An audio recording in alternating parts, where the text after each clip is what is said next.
ఉండాలి. ఒక రోజునండి ఒక స్కూల్కి వెళ్ళిన చిన్న పాప ఇంటికి స్కూల్ అయిపోయింది. దాదాపుగా 5:30 ఆ సమయాన్న ఇంటికి వచ్చిందండి. వాకిట్లో ఉండగానే హాల్లో ఉన్న తన తండ్రిని చూసి సంతోషంగా ఆనందంగా గబగబా పరుగున వచ్చేసిందండి. డాడీ అని కేకేసుకుంటా.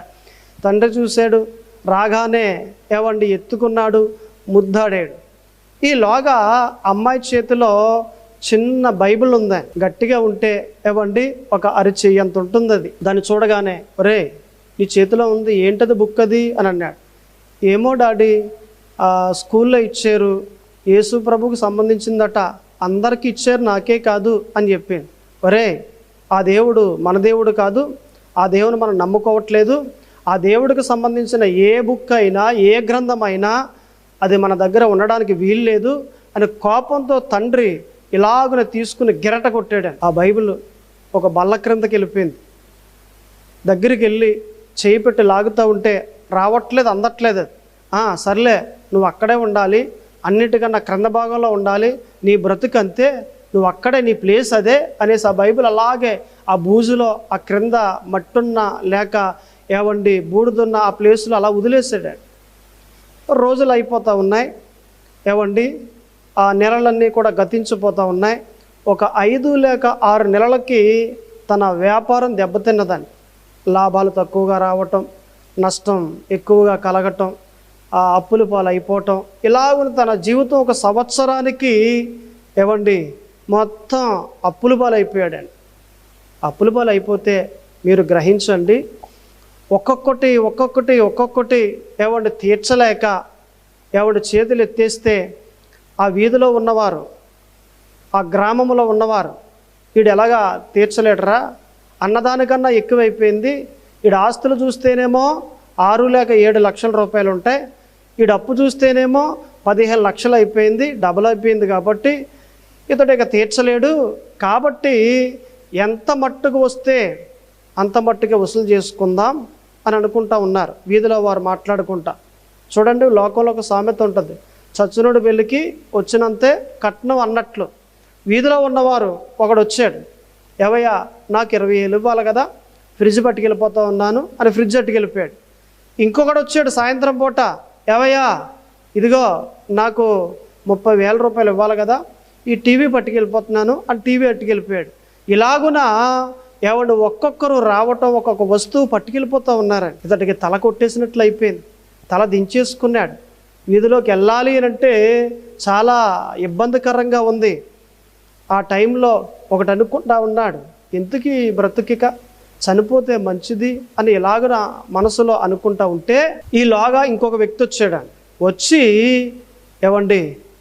అయ్యా నాకు 60,000 ఇవ్వాలి కదా, మీ మంచం టేక్ మంచమే కదా, ఇది పట్టుకెళ్ళిపోతాను నేను, నాకు వడ్డీ ఏం వద్దులే, నాకు కిమత్తు వస్తే చాలు అని తన గదిలో ఉన్న మంచాన్ని కూడా తీసుకుని ఆ రోజు పట్టుకెళ్ళిపోయాడు.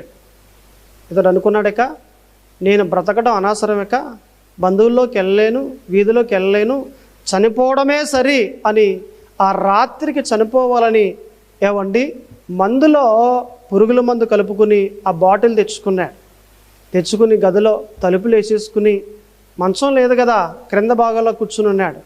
ఇక త్రాగేద్దాం, చనిపోదాం అన్న ఆ సమయంలో సరిగ్గా బల్ల క్రింద ఉన్న ఆ బుక్ మెరుస్తూ ఉంది. ఏంటిది ఇలా మెరుస్తూ ఉంది, ఎందుకంటే లైట్ ఆఫ్ చేసి బెడ్ లైట్ వేసాడు. ఆ లైట్ వెలుగులో మెరుస్తూ ఉంటే ఏంటిది మెరుస్తూ ఉంది అని ఆ చేత్తో ఇలాగ లాగబోయాడు. అందట్లేదు అది. ఒక కర్ర తీసుకొచ్చి దాన్ని ఇలాగును లాగితే బయటకు వచ్చింది. తీరా చూస్తే ఇదా బైబిలా, యేసు ప్రభు గ్రంథమా, అందరు దేవుళ్ళు అయిపోయారు. ఏది, అనేక గుళ్ళకి వెళ్ళాను, అనేక గ్రంథాలు చదివాను, అన్నీ అయిపోయాయి, ఇంకేముంది, ఇది నా జీవితాన్ని బాగు చేస్తుందా అని ఇలాగ అనుకుంటా ఉన్నాడు. ఈలోగా ముందు రోజే ఒకడు అన్నాడు, యేసు ప్రభు గొప్ప దేవుడు, ఆయన బైబిల్ చదివితే నీ జీవితం బాగుపడుతుంది అన్న మాట జ్ఞాపకం వచ్చిందని.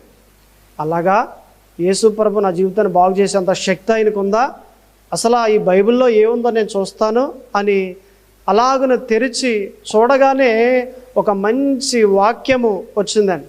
ఏంటది అనంటే, నిన్ను అప్పిచ్చే వ్యక్తిగా చేస్తాను కానీ అప్పు తీసుకునే వ్యక్తిగా చెయ్యను అన్న ఆ వాక్యం వచ్చిందండి. చదవగానే అరే, నేను బాకీలో ఉన్న సంగతి ఈయనకి ఎలా తెలుసు అంటే, ఈ గ్రంథంలో దేవుడు ఉన్నాడు కాబట్టే కదా నేను బాకీలో ఉన్న సంగతి ఆయనకి తెలిసి ఆయన గ్రంథంలో నుండి నాతో మాట్లాడుతూ ఉన్నాడు. అప్పులు చేసే వ్యక్తిగా కాదు కానీ అప్పులు ఏది ఇచ్చే వ్యక్తిగా చేస్తాను అని అంటా ఉన్నాడు కదా. నిజమే కదా. అయితే చూద్దాం. ఈరోజు నేను చనిపోను ప్రభువా, నిజంగా నీవు దేవుడివే అయితే, యేసు ప్రభు నువ్వు నిజంగా దేవుడివే అయితే నా బాకీలు తీర్చేసి ఏది ఒక ఉన్నతమైన స్థాయిలోకి తీసుకొస్తే నీతోటే నడుస్తాను, నీతోటే జీవిస్తాను. అయితే ఇదే మాట రేపు ఉదయం నేను ఆలయానికి వెళ్తాను, పాస్టర్ గారు నిలబడతారు కదా, ఆ వాక్యంలో నుండి నాతో మాట్లాడు అని అన్నాడు. ఓకే, ప్రార్థన చేశాడు. తెల్లవారు ఏవండి వాక్యం చదువుతూ ఉన్నాడు, లేచాడు, స్నానం చేశాడు, బట్టలు వేసుకున్నాడు, ఆలయానికి వెళ్ళాడు. పాటలు జరుగుతూ ఉన్నాయి, సాక్యాలు వచ్చాయి, ఏవండి సాక్యాలు కూడా చెబుతూ ఉన్నారు. తర్వాత పాస్టర్ గారు నిలబడ్డారు, వాక్యం మాట్లాడుతూ ఉండి ఆ వాక్యములో ఒక మాట అన్నాడు. ఇదిగో మీలో ఒక వ్యక్తి ఉన్నాడు, ఆ వ్యక్తితో దేవుడు మాట్లాడుతూ ఉన్నాడు. మీరు అప్పుల్లో ఉన్నారు, అప్పిచ్చే వ్యక్తిగా దేవుడు చేస్తాను అని అంటూ ఉన్నాడు. మీరు అప్పు తీసుకోరు, అప్పులు అనేక మందికి మీరు ఇస్తారు, ఇది దేవుడు మీకు ఇచ్చే వాగ్దానము అని అన్నాడు పాస్టర్ గారు. ఈయనకి నిర్ధారణ అయిపోయింది, ఏమంటే నమ్మకం కుదిరి ప్రభువా ఈ రోజు నుండి ఇక ఏ దేవుణ్ణి నమ్మను, ఈ రోజు నుండి మిమ్మల్ని నమ్ముతాను, మీకే ప్రార్థన చేస్తాను, ప్రతి ఆదివారం ఆలయానికి వస్తాను, మీ వాక్యాన్ని చదువుతాను ప్రభువా అని ప్రతి ఆదివారం రావటం, వాక్యము చదవటం, ఏవడ ఉపవాసాలు చేయటం, దేవునికి ప్రార్థనలు చేయటం, దేవునికి కానుకలు ఇవ్వటం, వాక్య ప్రకారంగా దేవునికి అనుకూలంగా ఏవండి ఇలాగున నడుస్తూ ఉంటే 2 సంవత్సరాలకి ఏవండి 2 లక్షలు బాకీ తీర్చాడండి. 15 లక్షలకి ఇంకా 13 లక్షల రూపాయలు ఇంకా బాకీ ఉంది. ఇలాగునే నమ్మకంగా బ్రతుకుతూ ఉంటే ఏవండి 7 సంవత్సరాలకి 15 లక్షలు బాకీ తీర్చేసి ఆ వీధిలో ఒక వ్యక్తికి 1,00,000 రూపాయలు బాకీ ఇచ్చాడండి, అప్పిచ్చాడండి. ఒక రోజున ఆలయానికి వచ్చాడు, దేవుడు మరలా మాట్లాడుతూ ఉన్నాడు. 7 సంవత్సరాల క్రితం నేను నీకు వాగ్దానం ఇచ్చాను కదా, అప్పు తీసుకోవు కానీ అప్పిచ్చేవానిగా నేను నిలబెడతాను అని నీతో నేను మాట్లాడాను కదా, ఆ మాట ప్రకారంగా ఇదిగో నేను చెప్తా ఉన్నాను, నేను నీకు 7 సంవత్సరాల్లో 15 లక్షల రూపాయలు బాకీ తీర్చేసి 1,00,000 రూపాయలు అప్పిచ్చే వ్యక్తిగా నేను చేశాను అని అనగానే వెంటనే మొక్కాలు వేసండి దేవునికి ప్రార్థన చేస్తూ, నిజమే ప్రభువా, నీవే నిజమైన దేవుడవు, నీవే నిజమైన రక్షణ ఇచ్చేవాడవు అని దేవునికి ప్రార్థన చేసి ఎంతగానో కొనసాగాడు. నేను అంటాను, బైబిల్ మనుషులను మారుస్తూ ఉంది. ఏమంటే బైబిల్ అండి అనేక మందికి